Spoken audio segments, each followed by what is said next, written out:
In the ancient kingdom of Benin, a very special prince was born. His name was Arouan.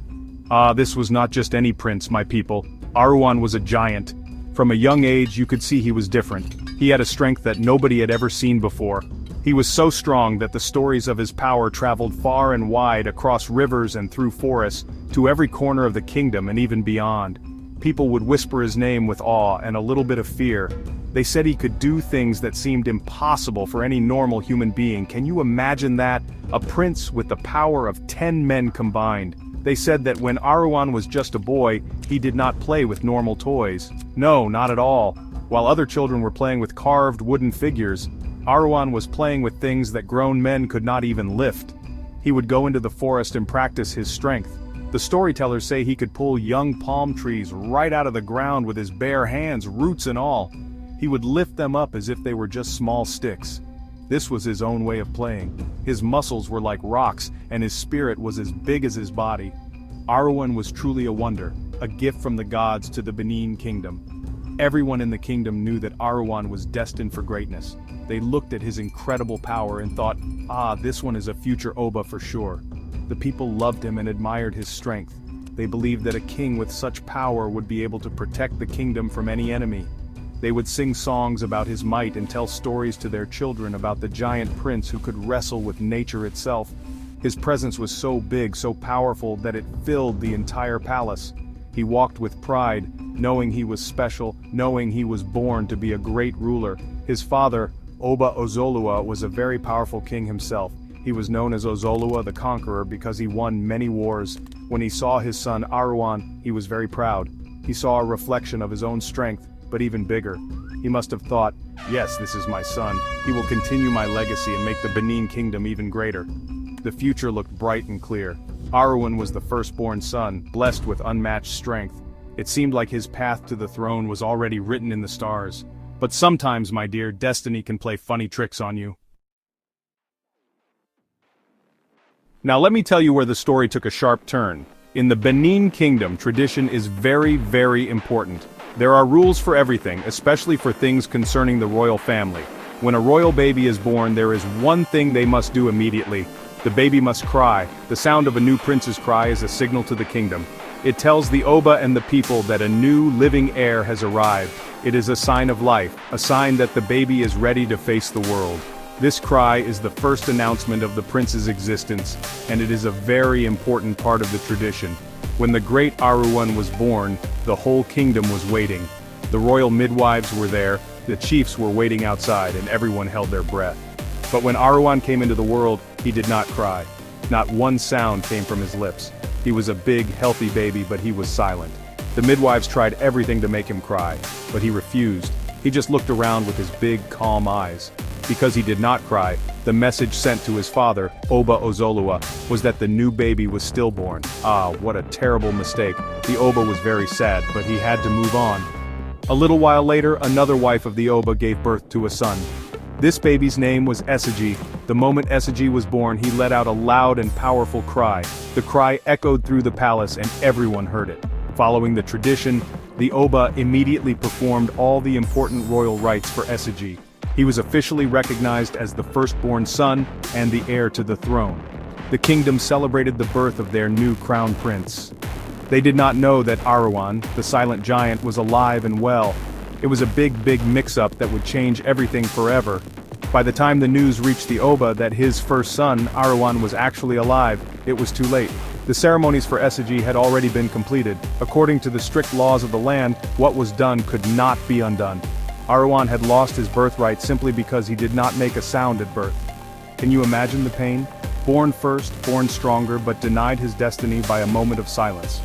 As Arouan grew up, he had to watch his younger brother Esigie being prepared to become the Oba. This planted a seed of bitterness and rivalry in his heart. As the years went by, both princes grew into powerful men. Esigie was very intelligent and wise. He was a clever diplomat and a great leader. Arouan, on the other hand, was a warrior of immense physical strength. When their father, Oba Ozolua, passed away, Esigie rightfully became the new Oba of Benin as tradition demanded. To pacify his powerful older brother, Oba Esigie made Arouan the Duke of Udo, a very important town not far from Benin City. This was supposed to be a sign of peace, a compensation for his lost throne. But for Aruan, it was not enough. Aruan felt that being the Duke of Udo was an insult. He believed he was the rightful Oba. In his heart, he could not accept his younger brother as his king. He saw himself as superior because of his age and his legendary strength. From his base in Udo, he began to challenge Oba Esigi's authority. He built a strong army and started to act like a king himself. The tension between the two brothers grew and grew until the whole kingdom could feel it. Everyone knew that a big fight was coming. It was a sad situation, two brothers from the same father, now enemies. The rivalry finally exploded into a terrible war. Aruan, full of pride and anger, marched his army towards Benin City to claim the throne he believed was his. 3 massive battles were fought between the forces of Udo and Benin. The war was fierce and bloody. Aruan fought like a lion at the front of his army. His giant frame and incredible strength caused fear in the hearts of Oba Esigi's soldiers. He would swing his massive sword and cut down many men at once. Many times it looked like Aruan was going to win and become the new Oba of Benin. But Oba Esigi was not just sitting on his throne, he was a brilliant military strategist. He also had a very powerful and loyal mother, Queen Idia, who was a great warrior herself. She helped her son plan his strategies. Esigi used his intelligence to outsmart his brother. He used clever tactics and the help of Portuguese firearms, which were new at the time, to counter Aruan's brute force. In the end, brainpower and strategy proved to be more powerful than physical strength alone. Despite his bravery and power, Aruan's army was defeated in the final decisive battle. After the final battle, Aruan was completely defeated. His army was scattered and his dream of becoming Oba was shattered forever. He returned to Udo with a heavy heart full of shame and sorrow. He had lost everything. He had challenged his king, and he had failed. He could not bear the thought of living as a defeated man, under the rule of the brother he so deeply resented. The giant prince, once the pride of the kingdom, was now a broken man. His pride, which had driven him to war, now led him to a tragic decision. He felt he had no other choice. Aruan walked to the nearby Lake Odigi. He stood at the edge of the water, looking at his reflection. He saw not a giant warrior, but a man who had lost his destiny. He believed that a life of defeat was not a life worth living. So, with a final heavy sigh, he took a step forward and walked into the deep waters of the lake. He did not try to swim. He let the water swallow him, taking his pain and his pride with him. The great Aruan, the giant who could lift palm trees, drowned himself, choosing to end his own story rather than live in humiliation. When the people heard what had happened, they were very sad. Even though he had fought against their Oba, they still remembered the powerful prince they had once admired. His tragic end turned him into a legend.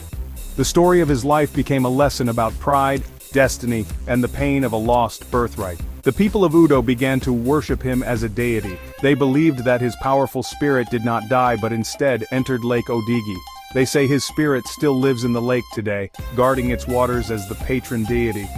To this day, the name Aruan of Udo is not remembered as that of a traitor. Instead, he is respected as a figure of incredible strength and tragic pride. His story teaches us that even in defeat, a person can find a different kind of glory. Aruan did not become the Oba of Benin, but he became a god, a legend whose name will never be forgotten. His life shows that destiny is a complex path, and sometimes the end of one road is just the beginning of a legend that will be told for generations and generations to come.